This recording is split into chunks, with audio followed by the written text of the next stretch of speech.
do Senhor Jesus para os irmãos amados. Observa bem aqui no livro de 1 Timóteo, capítulo 4, verso 1 em diante. Observa bem, preste bem atenção para vocês verem o que está acontecendo nos dias de hoje. Tudo que eu estou passando e alguns pastores e homens de Deus estão passando na terra é bíblico. Observa aqui, ó. A apostasia nos últimos tempos. O título diz assim, apostasia nos últimos tempos. Mas o Espírito expressamente diz que nos últimos tempos apostatarão alguns da fé, dando ouvido a espírito enganadores e a doutrina de demônios. Preste bem atenção, meus amados. Olha para vocês verem nas redes sociais como a Igreja de Cristo está hoje.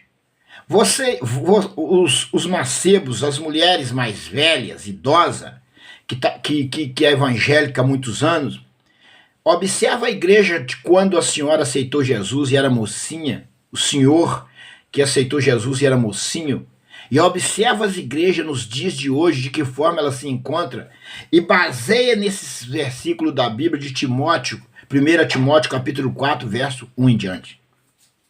Preste bem atenção nesse primeiro versículo e observa as igrejas, o que está acontecendo dentro dos tempos e o que os pastores e os crentes estão fazendo. Mas o Espírito expressamente diz que nos últimos tempos apostatarão alguns da fé, dando ouvido a espíritos enganadores e a doutrina de demônios. Observe, vocês veem as doutrinas que tem hoje aí. Só a misericórdia de Deus. Eu sempre falei isso nas minhas pregações. Infelizmente, Satanás está atuando dentro desses tempos. E nós, homens de Deus, mulheres de Deus, que têm visão de Deus, vamos acautelar disso. Apartai-vos. Porque senão é perigoso você ter problemas, se contaminar e perder a salvação. Pela hipocrisia de homens, o que eu falei este dia na minha pregação sobre hipocrisia? Que falam mentira, tendo cauterizado a sua própria consciência. Quer dizer, eles já cauterizaram o seu coração, a sua consciência, os seus pensamentos. Eles já estão firmes nessa doutrina satânica e esse pensamento satânico. Porque o diabo já cauterizou a mente deles. Outro dia eu falei sobre isso, sobre a cauterização, que eles já estão cauterizados. O 3. Proibindo o casamento e ordenando a abstinência dos manjares que Deus criou para os fiéis e para os que conhecem a verdade, a fim de usar deles com ações de graça. Olha só o que eles fazem. Eles mudam a doutrina de Deus e acabam os justos, os fiéis do Senhor sendo afetados por causa dos falsos profetas. Olha aqui, proibindo o casamento e ordenando a abstinência dos manjares. Observa para vocês verem. Tem pastor aí que faz tudo enquanto é coisa mundana dentro da casa, igual qualquer ímpio. E dita no altar, nos manjares, que Deus criou para os fiéis e para os que conhecem a verdade, a fim de usar deles com ações de graça. Porque os fiéis usam com ação de graça, sendo fiel a Deus, busca a Deus. E eles não, eles tentam enganar, eles tiram a doutrina de Deus, põem a doutrina do homem para escarnecerem, fazer o que querem, e põe o justo como errado e ainda persegue o justo. Observa a palavra. O 4. Porque toda a criatura de Deus é boa. Toda criatura de Deus é boa. Toda criatura de Deus é boa. Mas o que faz ela ficar ruim é os espíritos de demônios. Por isso que o Senhor fala para não lutar contra a carne e sangue, mas contra principados e potestades, contra demônios, contra os espíritos. E não há nada que rejeitar. Não há nada que rejeita, sendo recebida com ação de graça. toda criatura é boa, não há nada que rejeita sendo recebido com ação de graça. Deus recebe de bom grado, com amor, com ação de graça, todo aquele que vai a ele. Toda criatura é boa. Então, nós temos que doutrinar dentro da palavra, porque muitas das vezes uma pessoa ira, pinta com a gente hoje, amanhã a gente fala assim, essa pessoa não vale nada. Não pode falar isso, não. Senhor, perdoa se eu andei falando isso, Senhor, perdoa, toca nos meus lábios, em nome de Jesus, me perdoa.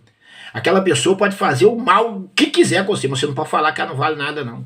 É o diabo que não vale nada, a criatura de Deus é boa. Ruim é o diabo. Então nós lutamos contra a carne e sangue. Nós não lutamos contra a carne e sangue. Nós lutamos contra demônios, contra principados e potestades. Porque o que usa as pessoas fracas é demônio. Ó, porque pela palavra de Deus e pela oração é santificada. Porque pela palavra, se ela der ouvido à palavra de Deus, se render à palavra de Deus e orar, ela é santificada. Então nós devemos orar, pedir perdão, consertar, andar em santidade. E o Senhor nos santifica. É uma luta, é uma batalha. Mas nós temos que permanecer nessa palavra. Nós não podemos mudar a palavra de Deus. Amados, eu aconselho, abre a Bíblia, se você tiver um tempo, no livro de 1 Timóteo, capítulo 4, do verso 1 em diante. Medite aí até o 5. Ora a Deus, pede a Deus sabedoria. O que eu aconselho a você que não é cristão, que nunca aceitou, que não batizou ainda nas águas, que não aceitou Jesus como Salvador da sua vida, não se rendeu aos pés de Cristo, que você leia a Bíblia. E o Espírito de Deus vai te guiar. E você vai entregar sua vida a Cristo, porque a Bíblia diz: conhecereis a verdade e ela vos libertará. Se você olhar para os erros, as perseguições, o que os falsos profetas estão fazendo, e você ficar com medo, você vai perder a salvação, e aí você vai queimar de eternidade em eternidade num lago de fogo. Pede Deus para te dar coragem pelo Espírito Santo, entrega a vida para Ele, segue a Jesus. Não importa, você não pode deixar ninguém tirar sua salvação. Nós temos que batalhar até o fim, porque tem um céu de glória para nós. Jesus disse, antes de subir para o céu, depois que comissionou os discípulos, ele diz assim: vou vos preparar lugar, voltarei e buscarei, e levarei-vos comigo mesmo. Ele falou: para onde eu vou, vocês não podem ir, mas eu vou preparar lugar, e voltarei, e levareis comigo mesmo. Jesus falou que para onde ele ia para os discípulos, ele não podia levar os discípulos. Para onde eu vou, eu não posso levar vocês, mas eu vou preparar lugar, e voltarei, e levarei comigo mesmo. Então Jesus vai voltar para levar nós. Nós vamos ter um descanso, nós vamos ter uma eternidade tão abençoada que nós não vamos lembrar do sofrimento que nós passamos, não. Aqui na terra é lugar de sofrimento com o justo, perseguição, difamação. Você perde o amor da família, perde o amor dos filhos, é perseguido pelos falsos profetas, mas eles perseguem a igreja, não é porque eles próprios. É um demônio, é os demônios, as legiões que estão na vida deles, é que impulsiona ele a perseguir o justo. Eles são servos de Satanás, porque já estão cauterizados, como diz a palavra. Então você tem que entender isso. Por isso nós não devemos lutar contra carne e sangue, mas contra principados e potestades. Tenha um dia abençoado no nome do Senhor Jesus, que o Espírito Santo te convença de que só Jesus salva, e só a palavra é verdadeira. Deus abençoe e a paz do Senhor.